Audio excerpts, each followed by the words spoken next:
With the end of international tournaments, now it's time for Arsenal to act in the transfer window. And a phrase commonly used when describing Arsenal signings is market opportunity, which is something Arsenal have strived to do since Edu and Arteta took over. And with it reportedly looking like it's going to be a summer where Arsenal act on brilliant market chances and some different transfers, let's look at what players you could see join Arsenal this summer and which would be a great market opportunity for the club. So let's get into it. Now in this video, we're going to go through some of the players that have already been linked with Arsenal and other players I think that could be a really good opportunity to buy for even cheap money or maybe a release clause that is someone a little bit left field that you hasn't really been mentioned before and it is in positions that Arsenal need. You're looking at midfield despite it being quite a bad market. Now the first one I'm quickly going to go over is Mikel Merino. Now I did a completely separate video about how I believe he would fit into Arsenal's team and why I think he could be quite a good signing, but around £28 million is definitely a market opportunity. He's got 1 year left on his deal, he's 28 years old and was a very vital part to Spain's Euro 2024 win, scoring that vital goal against Germany in the quarter-final. But he's a player that can play in a 6 and can play as an 8, predominantly more of an 8, and is very similar to what Granit Xhaka was a few years ago, being very physical, being brilliant in a tackle, but can do the passing level, maybe enough to get the progression on the left side. It won't be near enough, anywhere near what Xhaka was doing, but it could be that vital cog in the machine that could be a great squad player. Now if you want to see more about him, go and check out the video, but now I'm going to go on to someone else who I think could be a brilliant option, and that is Fabián Ruiz. Now in my opinion, Ruiz was the best player in Euro 2024 and should have definitely got the best player over Rodri. He was so good in that midfield against a proper DM like Rodri and really showed his skills at that tournament. He's 6'2" as well and can provide that physicality level that you need, but he's also a brilliant contributor on the ball and a gifted technical ability. He is really good at dribbling with the ball, he makes a lot of progressive passes and carries per 90 and is a very good in a take on, being very confident at going past players and bringing the ball up with brilliant progression. And one of the things I really liked about him in the Euro specifically is that he likes running from deep inside the box late to that back post run. Now that's something we tried to get Havertz to do in that role, but he was the only thing he could really do there. And with Fabián Ruiz being a lot more mobile and being able to run around a lot more and being able to move a lot more, I think for the around 30 to 40 million pounds that you could probably get him for from PSG, because he doesn't play all the time there, I think it would be a brilliant 8 signing. You put Rice back in the 6 where he can just defend and Fabián Ruiz can help with the progression, and with him being a natural left-footed player, he would definitely prefer that left side over than other right midfielders that you could get.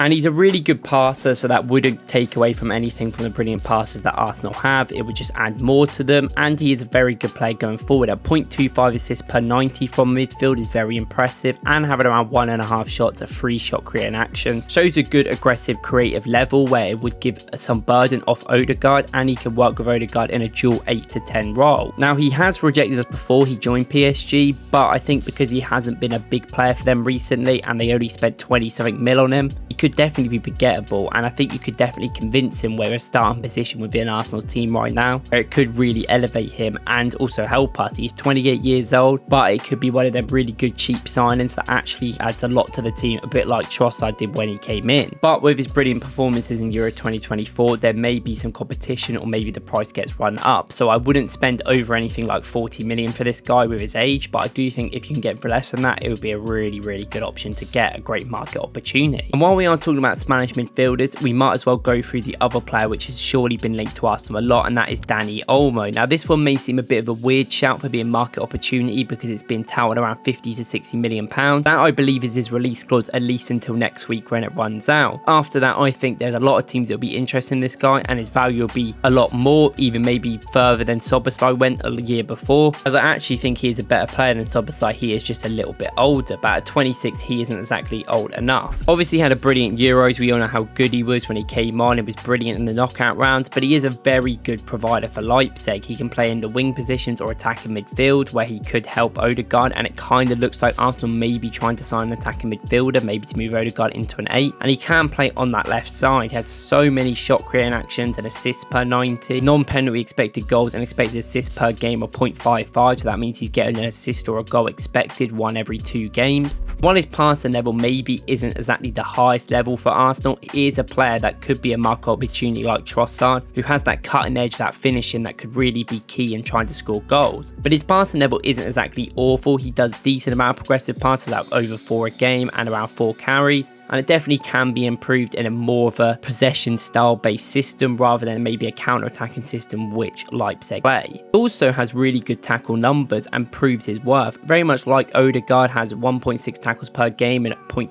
interceptions. And for someone that plays like a 10 or a winger, that's quite a lot. He is getting back and helping the team, which I think is another thing that Arteta looks for. Obviously, we know Arteta is Spanish, and it's quite clear that he has a lot of loyalty to Spanish players that he wanted to get, and he likes them, same with Merino. And I think that if you can get Dani Olmo for cheaper than Eze, maybe you can consider it. But obviously, I think Eze probably would be the better option if you're going to go for the two of them. But if Eze has gone to another team, then I think Olmo for around 50 to 60 mil, where that release clause is, could be a brilliant option. But anything over 60 mil, I think probably would be an overspend, or more than we're willing to spend right now, and I wouldn't consider a market opportunity. Now, finally moving away from the Spanish national team and all their great players, is a player that I really like, and this may be a little bit of bias coming through here, but Tijjani Reijnders I think could be a brilliant option. Now, when he played against England in the semi-final, you probably didn't see the best that this guy can do, but he's definitely a better player on the ball than without it, and when they didn't have the ball a lot against England, they really struggled. But yeah, I still think in the tournament he showed a lot of great ability, and there was a great run he had against England. And for AC Milan last year, he is a brilliant player, one of the players that I specifically really like in midfield. Now, he is brilliant on the ball, which should be really good for Arsenal who have the ball a lot. He's creating so much per game, and is a brilliant player in tight areas and carrying the ball. He is so good, and I've seen it multiple times in games where he runs with the ball up the pitch and continues his run no matter where it is, specifically being down that left side, making around 2.7 progressive carries per 90, so he's bringing the ball up a lot by running, 6 passes, which is very good, and he's got brilliant pass completion rate at 90%. While not necessarily making the big passes, he's definitely a player that loves running with the ball a lot more than passing it, but when he gets into good areas going forward, he likes finding one of the wingers and getting into space. Now, he's tall, he's 6'2", he's a very physical player, isn't very good in tackles and doesn't do a lot per game, they are very low, but he loves running at players, and I think sometimes where Arsenal need that transitional threat, this guy could bring that. I wouldn't expect him to start every game for Arsenal if they were to sign him, but someone that they could bring on where they need a bit of counter-attacking threat, or they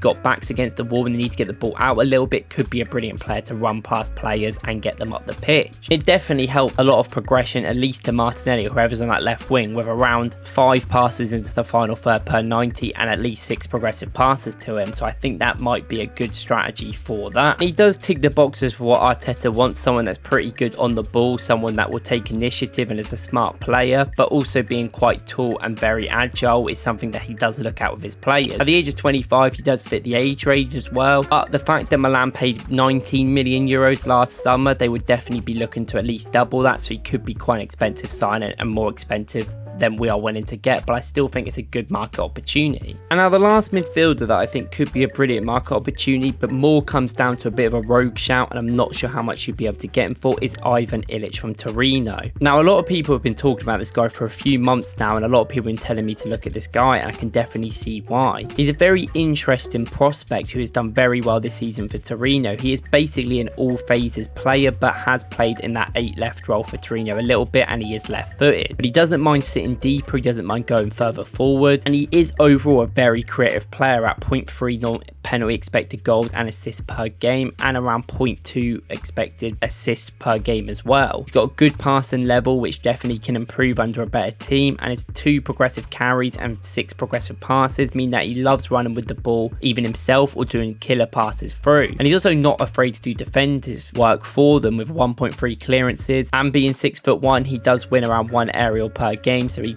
will be willing to be in that physical battle as well, which is something we look for. Standout trait is definitely his passing. He's got brilliant technical ability at being able to do a lot of really good passes. He can create brilliantly from deep. He's a brilliant crosser as well, which doesn't mind overlapping, and there's so many similarities between what this guy does for Torino that what Xhaka did for Arsenal 2 years ago, where he overlaps, he'll come and help players, and he's got a great long pass on him. He's also a brilliant ball retention player, which definitely would help the team, and because he was in the City group before under Manchester City, he actually is homegrown, and Torino not being the biggest club in the world, he'd definitely be a player that you can buy from, but he is one of their key players, so it may cost you a little bit more, but I reckon around 40 million should be enough to get this guy, or maybe even cheaper, and at the age of 23, I think that's a really good market opportunity for a player that has a lot of ability now but can also improve. Now, I know none of these players are really players other than maybe Olmo that you're really going to be excited by, but that's the point of a market opportunity. They're players that you can reasonably get good money for, for around 30 to 40 mil, I believe, or cheaper for some of them. That can give you good first team quality now, and maybe even more quality to improve with some of them,